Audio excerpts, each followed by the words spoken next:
भूखे मरते। 3 दिन से चूल्हा भी जलाई नहीं, अब घर से बाहर निकालने देते नहीं। बच्चे लोग खाने के लिए ये होते हैं।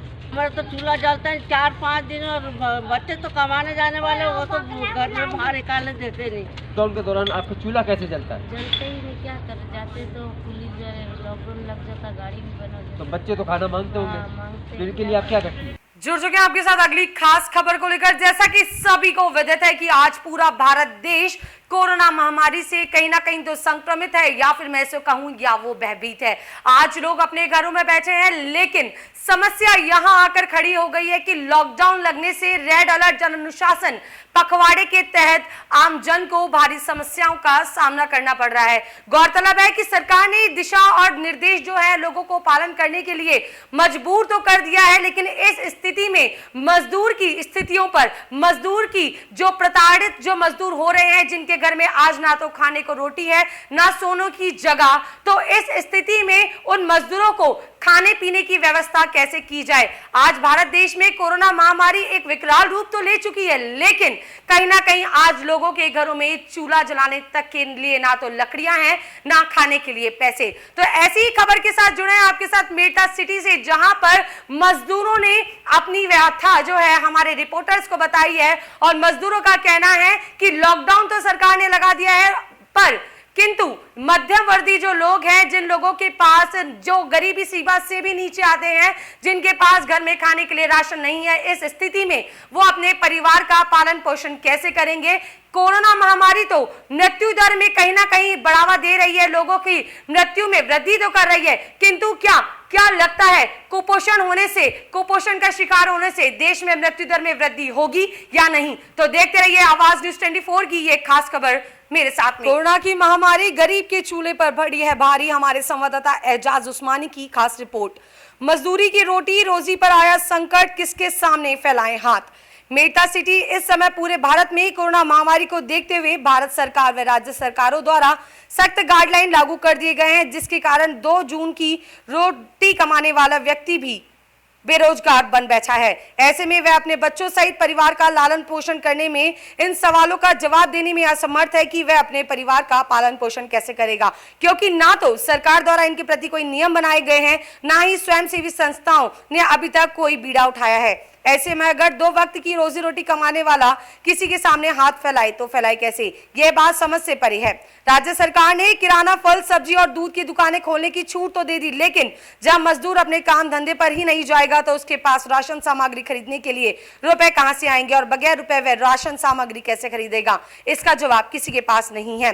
जैसे ही देश में कोरोना महामारी बढ़ी, वैसे ही महंगाई ने भी अपने पैर पसार लिए। जहां रैपसेड रिफाइंड तेल ₹80 प्रति किलो था, अब वह ₹150 प्रति किलो हो गया है। इसी प्रकार दैनिक खाद्य वस्तु के भाव भी आसमान छू रहे हैं। ऐसे में ₹400 प्रतिदिन कमाने वाला मजदूर व्यक्ति भी बेरोजगार होकर बैठ गया है, जो कि लेबर क्लास व्यक्तियों से बूते से बाहर है।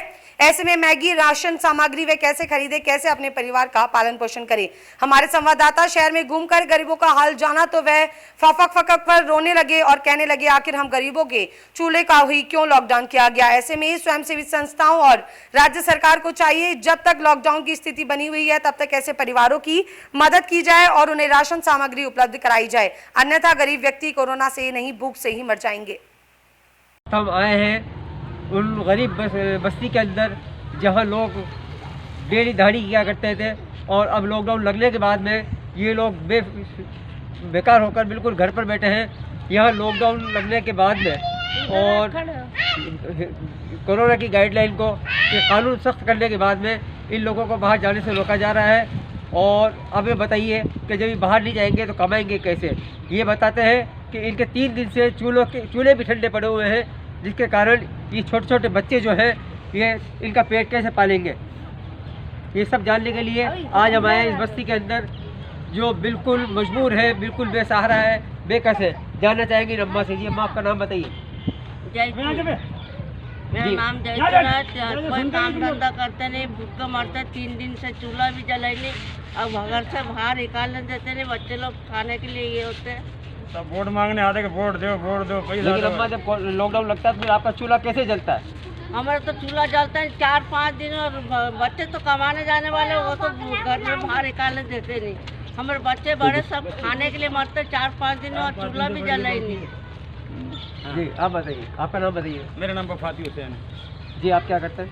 मैं तो मांगने वाला हूँ, फकीर आदमी हूँ, क्या करूँ, दरगाह के ईदगाह की देखा जैसे कि अभी आपको मालूम है कोरोना की गाइडलाइन के कानून सख्त बना दिए गए, नियम सख्त बना दिए गए, लोगों को बाहर नहीं निकलने दिया जा रहा है। पीछे कैमरा के अंदर आपका घर कैसे चलता है, कैसे आप अपने परिवार को पाल रहे हैं? वो घर पर क्या चल रहा है, खाली बैठे हुए हैं, मिल गया तो मिल गया, नहीं तो मिल गया, नहीं मिला।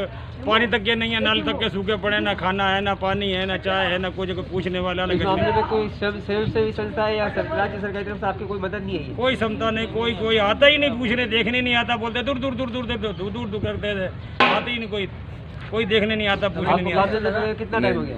हो गया 17 दिन हो गए, कम 17 दिन से घर बैठे हुए हैं।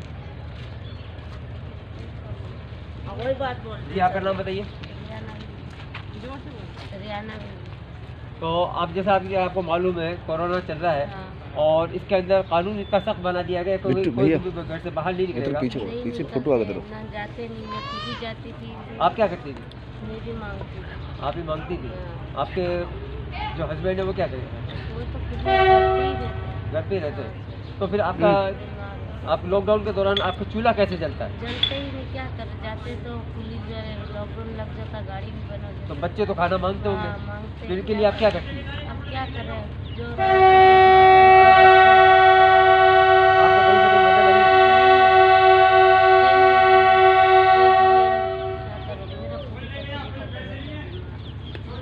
तो ये थे इन लोगों के हालात और ये थी इनकी ये बयान के बेचारे किस तरीके से है। 3-3 दिन हो गए इनके चूल्हा जले हुए। आवाज़ न्यूज़ 24 के लिए बेड़ता सिटी से मैं एजाज अहमद उस्मानी, कैमरामैन फिजा नाहिदा के साथ।